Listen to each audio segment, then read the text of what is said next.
1 KG গরু গোশের দাম কত জানেন? মিনিমাম 600 থেকে 800 টাকার মধ্যে, আপ ডাউন করতে থাকে। তো তারপরেও এখন 800 টাকার মধ্যে স্মার্ট ওয়াচও পাওয়া যায়। এটা হচ্ছে এটা। আচ্ছা, এটা অ্যাকচুয়ালি একটা স্মার্ট ওয়াচ না, এটা হচ্ছে মেইনলি একটা ব্রেসলেট বলা যায়।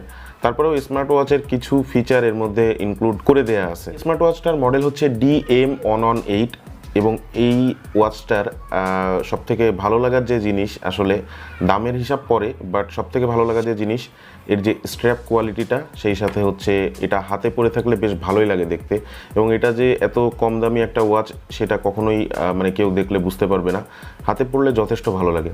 তো যাই হোক, এটা রিভিউ আমরা এখন শুরু করব। তো রিভিউ ভিডিও শুরু করার আগে যারা চ্যানেলে নতুন আছেন, এখনও চ্যানেলটিকে সাবস্ক্রাইব করেননি, এখনই চ্যানেলটিকে সাবস্ক্রাইব করে ফেলুন। সেই সাথে পাশে থাকা বেল আইকনে প্রেস করে রাখুন, যাতে আমাদের দেওয়া যে কোনো ভিডিও নোটিফিকেশন আপনি সাথে সাথে পেতে পারেন। তো চলেন শুরু করি।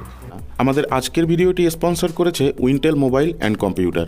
মিরপুর শপিং সেন্টারের লেভেল 5-এ 652 এবং 664 নাম্বার শপটি তাদের।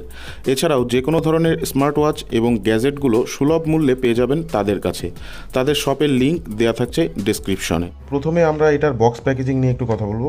বক্স প্যাকেজিং নিয়ে প্রথমে কথা বলতে গেলে, বক্সের ভিতরে জাস্ট এরকম একটা কেস থাকতেছে, আর এই কেসের ভিতরে এই ম্যানুয়ালটা ছিল।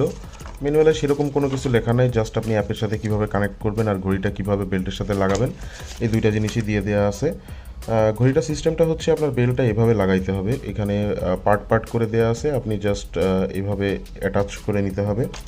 এই যে আমি অ্যাটাচ করে নিলাম। আর এই পাশে যে পোর্শনটা আছে, এই যে এইটা যে পোর্শন, এটা হচ্ছে চার্জ দেওয়ার জন্য। আপনি চার্জিং হিসেবে যখন কানেক্ট করবেন তখন আপনি জাস্ট চার্জার, আমি এই যে এরকম একটা চার্জার দেখেন রেখে দিছি এখানে, আমি একটু দেখাই দিই আপনাদেরকে। সেটা হচ্ছে যে আপনারা যখন চার্জে দিবেন তখন ঘড়িটা জাস্ট এভাবে, জাস্ট এভাবে দিয়ে তারপরে হচ্ছে চার্জে বসাই দিলেই আপনার এই ওয়াচটি চার্জ হওয়া শুরু করবে। ঘড়িটি যদি এবার আউটলুকের দিকে আসি, তাহলে সেক্ষেত্রে চারপাশে যে ফ্রেমটা দেওয়া আছে, এই যে চারদিকে, এটা হচ্ছে সম্পূর্ণ প্লাস্টিক। এর দুই পাশে যে বেল্ট দেওয়া আছে, এটা হচ্ছে সিলিকন মেড বেল্ট, বাট বেল্টের কোয়ালিটি একটু হার্ডি, বেশি একটা সফট না, কিন্তু ফিনিশিংটা ভালো, মানে ধরতে বেশ মসৃণ লাগে। এর পিছনের দিকে এই যে এইখানে একটা সেন্সর দেওয়া আছে, আর সেই সাথে এর পিছনের যে ব্যাকপার্টটা, এটা হচ্ছে প্লাস্টিকের। তো এই ছিল মোটামুটি এর আউটলুক। আর ঘড়িটা বেশ হালকা, মানে আপনি হাতে ধরলে বুঝতে পারবেন যে বেশি একটা ভারী না। তো এই ঘড়িটার যে ইন্টারনাল যে ফিচারগুলো আছে, সেই ইন্টারনাল ফিচারগুলো নিয়ে আমরা একটু কথা বলি। তো কথা বলার আগে আমি ঘড়িটা একটু হাতে পরে নিই। এই যে ঘড়িটা এখন আমি হাতে পরে নিছি, তো হচ্ছে এখন আমি আপনাদেরকে এটার ভিতরে যা আছে জিনিসপত্র সেটা একটু দেখানোর চেষ্টা করি। প্রথমেই আমি যদি এই ওয়াচের ফ্রন্টে আসি, তাহলে এরকম একটা ওয়াচ ফেস আপনারা পেয়ে যাবেন। তো এই ওয়াচ ফেসটার থেকে আপনার এই ডিসপ্লের যে পোর্শন, এই পোর্শনটা কিন্তু বাইরের থেকে দেখা যাচ্ছে যে রাউন্ডেড শেপের, বাট ডিসপ্লে পোর্শনটা কিন্তু রাউন্ডেড শেপের না।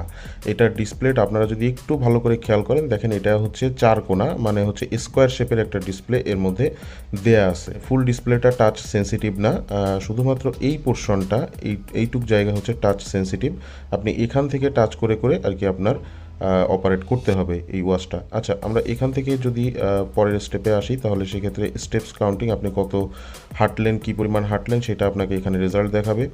আর তারপরে যদি আপনি আসেন, এইখানে বিপিএম মানে ব্লাড প্রেশার মনিটরের একটা ইয়ে দেখাচ্ছে। তো আমরা একটু বিপিএমটা ট্রাই করে দেখি রেজাল্টটা কেমন আসে। আচ্ছা, এইখানে রেজাল্টটা আসছে 115/78। এর আগে আমি একবার মাপছিলাম 116/76 দেখাইছিল আমাকে। তো আমার বিপিএম আসলে সত্যি কথা বলতে 120/80, 130/70 এরকমই থাকে। তো যাই হোক, কাছাকাছি আসছে। আমি নট শিওর যে এটা আসলে অ্যাকচুয়াল সেন্সরের কাজ কিনা। তারপরেও আমরা পরের স্টেপে যাই। পরের স্টেপে গেলে আমরা স্পোর্টসের অপশন পেয়ে যাব। এখানে লং প্রেস করলে, এখানে কিন্তু লং প্রেস লিখেই দেওয়া আছে, লং প্রেস করলে আপনি অনেকগুলো অপশন এখানে পেয়ে যাবেন, স্টেপস, স্কিপিং, অনেকগুলো অপশন পেয়ে যাবেন। তো স্পোর্টসের থেকে বের হয়ে আসার পরে আমরা যদি মিউজিকে যাই, আপনি এই ওয়াচটা দিয়ে মিউজিকও, আপনার ফোনের মিউজিকও কন্ট্রোল করতে পারবেন। যেহেতু এখন আমার ফোনের সাথে কানেক্টেড নাই, যার কারণে দেখাচ্ছে না। আচ্ছা, আমরা যদি এখান থেকে বের হয়ে আসি, মিউজিকের থেকে যদি বের হয়ে আসি, তাহলে এরপরে থাকে মেসেজ অপশন। মেসেজ অপশনটা হচ্ছে আপনি ফোনের সাথে কানেক্টেড থাকলে ফোনে আসা যে মেসেজগুলো, সেগুলো আপনি দেখতে পারবেন। ওয়েদারের যে ইনফরমেশন, সেই ইনফরমেশনটা আপনি জানতে পারবেন। সেটা অবশ্য ফোনের সাথে সিঙ্ক্রোনাইজেশন করে তারপরে আপনাকে রেজাল্টটা দেখাবে। আচ্ছা, ওয়েদারের পরে যদি আমি এখানে আসি, তাহলে এটা হচ্ছে আপনার ফাইন্ড ফোনের অপশন। আপনি যদি ফোন খুঁজে না পান, তাহলে এখানে প্রেস করে আপনার ফোনটা খুঁজে নিতে পারবেন। আর এটা হচ্ছে ক্যামেরা শাটার বাটন, ক্যামেরা আপনি এখান থেকে শাটার বাটন হিসেবে ইউজ করতে পারবেন। আর এখানে মোর নামের একটা অপশন আছে, মোরে যদি আমরা যাই, না মানে এই মোরে যাওয়া মানে কিন্তু মোরে যাওয়া না, মানে এটা হচ্ছে আমি মোর অপশনে যাওয়ার কথা বলতেছি। তো এখানে আপনি রিসেটের অপশন পেয়ে যাবেন, রিসেটের পাশাপাশি আপনি এখানে কিউআর কোডটা পেয়ে যাবেন, যে অ্যাপটা লিফানের যে অ্যাপটা ইনস্টল করতে হবে। উল্লেখ্য যে এর অ্যাপটার নাম হচ্ছে লিফান, আপনারা গুগল প্লে স্টোর অথবা অ্যাপ স্টোর থেকে ইনস্টল করে নিতে পারবেন। আর এটা হচ্ছে এই ওয়াচের যে মানে পাওয়ারের যে অপশন, সেই পাওয়ারের অপশনটা এখানে দেওয়া আছে। তো মোর অপশন থেকে আমরা বের হয়ে আসলাম, বের হয়ে আসার পরে আমরা যদি আবার এখানে প্রেস করি মানে টাচ করি, তাহলে সেক্ষেত্রে একদম হোম স্ক্রিনে আমাদেরকে নিয়ে আসতেছে। তো এই ছিল আর কি এই ওয়াচটার যা টুকটাক ইন্টারনাল যে ফাংশনগুলো ছিল সেগুলো আপনাদেরকে দেখাইলাম। আসলে সেরকম দেখানোর মতন কোনো ফাংশনও ওরকম নাই, মানে খুবই মিনিমালিস্টিক কিছু ফাংশনের মধ্যে দেয়া আছে। কথা বলবো এর ভালো দিক এবং খারাপ দিক নিয়ে। ভালো দিক নিয়ে বলতে গেলে প্রথমত বলতে হয় এর যে ব্যাটারি ব্যাকআপ, সেই ব্যাটারি ব্যাকআপটা মোটামুটি ভালো। আর সেই সাথে এর ডিজাইনের কথা তো বললাম, হাতে পড়লে বেশ ভালো লাগে। আর এর স্ট্র্যাপ কোয়ালিটিটা এই প্রাইস রেঞ্জ অনুযায়ী মোটামুটি ভালো ছিল। আর খারাপ দিকের কথা বলতে গেলে আসলে এটা রাউন্ডেড শেপের একটা ওয়াচ, বাট এটার ভিতরে যে স্ক্রিনটা দেয় এটা কিন্তু স্কোয়ার শেপের। এই জিনিসটা আমার কাছে প্রথমত খারাপ লাগছে। দ্বিতীয়ত খারাপ হচ্ছে এর উপরের যে ডিসপ্লেটা আছে, এই ডিসপ্লেটার উপরে প্রচণ্ড পরিমাণে স্ক্র্যাচ পড়ে, দাগ পড়ে যায়। আর তৃতীয়ত যেটা খারাপ লাগছে সেটা হচ্ছে যে এর যে চার্জিং মেকানিজম, এই মেকানিজমটা আমার কাছে বেশি একটা কমফোর্টেবল লাগে না, কারণ এটা চার্জিং ডক খুলতে হয়, তারপরে লাগাইতে হয়, তারপরে চার্জে দিতে হয়। এটা একটা ঝামেলা মনে হয় আমার কাছে। চার্জিং ডক সিস্টেম থাকলে সব থেকে ভালো হতো। তো সব মিলিয়ে আমি বলবো যে যারা আসলে শুধুমাত্র টাইম দেখার জন্য একটা ওয়াচ খুঁজতেছেন, অথবা এরকম আছে যে যারা তাদের বাচ্চাদের একটা স্মার্ট ওয়াচ অথবা একটা স্মার্ট ব্রেসলেট দিতে চান, যে তারা স্কুলে গেলে অথবা কোচিং সেন্টারে গেলে শুধুমাত্র সময়টা দেখার জন্য এই ঘড়িটিকে ব্যবহার করবে, বেশি ফাংশন থাকবে না, তারা তাদের বাচ্চাদেরকে এই ঘড়িটি অনায়াসে দিতে পারেন এবং সেটা তাদের কাজেই আসবে। তো আমাদের আজকের ভিডিও এই পর্যন্তই। ভিডিওটি ভালো লাগলে অবশ্যই চ্যানেলটিকে সাবস্ক্রাইব করে রাখুন, কমেন্ট করুন, বন্ধুদের সাথে শেয়ার করুন এবং সেই সাথে একটা লাইক তো মাস্ট। সবাই ভালো থাকুন।